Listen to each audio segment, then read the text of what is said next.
ओम नमः शिवाय। सनातन धर्म में अनंत चतुर्थी का विशेष महत्व होता है। इस दिन भगवान विष्णु का पूजा करने का विधान है और अनंत चतुर्दशी का व्रत अग्नि पुराण में भी मिलता है। इसका वर्णन, इस दिन भगवान विष्णु के निमित्त व्रत रखकर अगर पूजा की जाए तो जीवन में आई सारी परेशानी दूर हो जाती हैं और भगवान विष्णु सदैव कृपा बनाए रखते हैं। हर साल भाद्र माह के शुक्ल पक्ष की चतुर्दशी तिथि को अनंत चतुर्दशी व्रत मनाई जाती है और इस दिन गणपति भगवान का विसर्जन भी किया जाता है। इस दिन भगवान अनंत की पूजा की जाती है। इसके साथ अनंत सूत्र भी पूजा जाता है, जिसके पूजन करने के बाद उसे हाथ में बांध लिया जाता है, बाजू में। हिंदू धार्मिक मान्यताओं के अनुसार अनंत चतुर्दशी के दिन भगवान विष्णु ने 14 लोगों की रचना की और उनके पालन और पोषण की संरक्षण के लिए भगवान 14 रूपों में प्रकट हुए, इसीलिए इसे अनंत नाम दिया गया।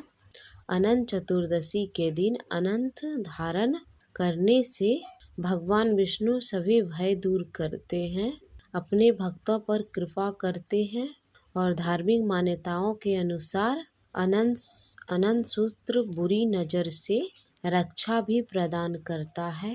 अनंत सूत्र में लगी 14 गांठें 14 लोगों का प्रतीक करती है। यह 14 लोक हैं: भोरलोक, भुवरलोक, स्वर्लोक, महरलोक, जनलोक, सपोलोक, ब्रह्मलोक, अतल, वितल, शतल, सरतातल, तलातल, महातल और पाताल लोक।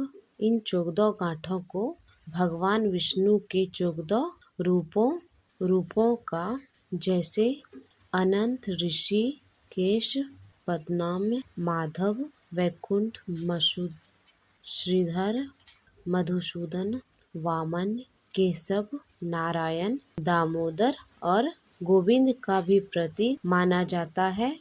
ऐसी मान्यता है, जो भी व्यक्ति अनंत चतुर्दशी से अगले 14 दिन पूरे 14 वर्ष तक अनंत चतुर्दशी का व्रत करता है, पूजा पाठ करता है और 14 गांठों वाले इस अनंत सूत्र को बांधता है, उससे भगवान विष्णु की कृपा से वैकुंठ लोक की प्राप्ति होती है। प्रिय भक्त जनों, आज की इस वीडियो में आप जानेंगे सबसे सरल और आसान विधि पूजा के बारे में। इससे पहले आप लोगों को अनंत चतुर्दशी की हार्दिक शुभकामनाएं।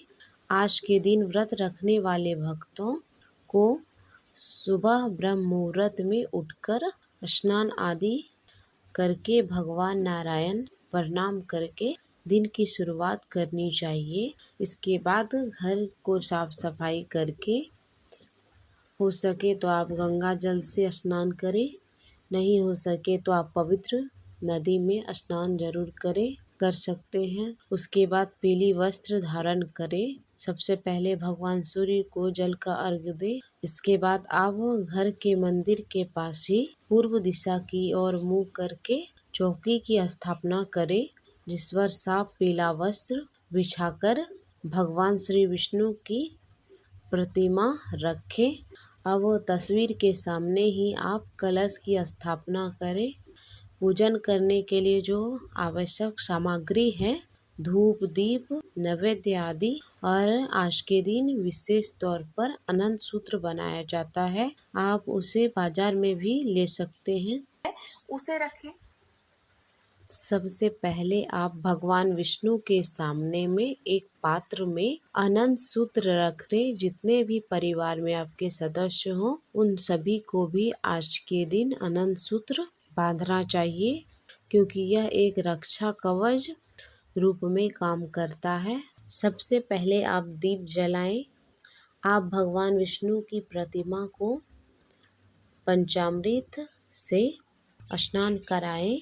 तस्वीर है तो गंगा जल छिड़क दे, स्नान का भाव करें, भगवान को चंदन का तिलक लगाएं, वस्त्र रूपी मोली या कलावा अर्पित करें, जनेऊ अर्पित करें। साथ में माता लक्ष्मी जी की भी पूजा करनी चाहिए। भगवान श्री कृष्ण की भी इस दिन पूजा करनी चाहिए। विधान है और कोई भी पूजा गणेश भगवान से ही प्रारंभ होती है, तो सबसे पहले आप गणेश जी का पूजा जरूर करें। आप चौदह गांठों को लगाते समय 14 रूपी भगवान का अलग अलग नाम ले।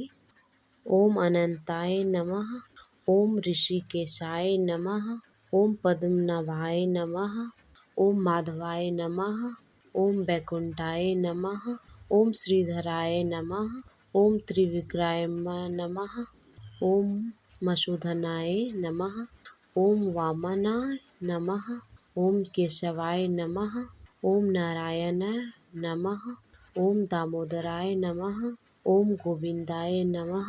आप इन सब रूपों का नाम लेके मंत्र का उच्चारण करें।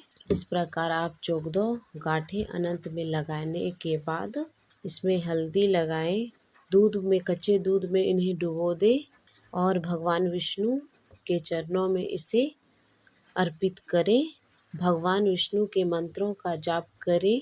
इस दिन विष्णु शस्त्रों का पाठ करना शुभ रहता है। श्री सत्यनारायण भगवान का कथा पाठ जरूर करें। भगवान के यथासंभव मंत्रों का उच्चारण करके और हाथ में आप पुष्प लेकर और हाथ में लेकर अनंत चतुर्दशी का कथा का श्रवण भी करना है। अगर आप उपवास नहीं रखते हैं तब भी आपको कथा सुननी चाहिए, और अगर आप उपवास रखना चाहते हैं तो इस व्रत में नमक का सेवन बिल्कुल भी नहीं किया जाता है, केवल फलाहार किया जाता है।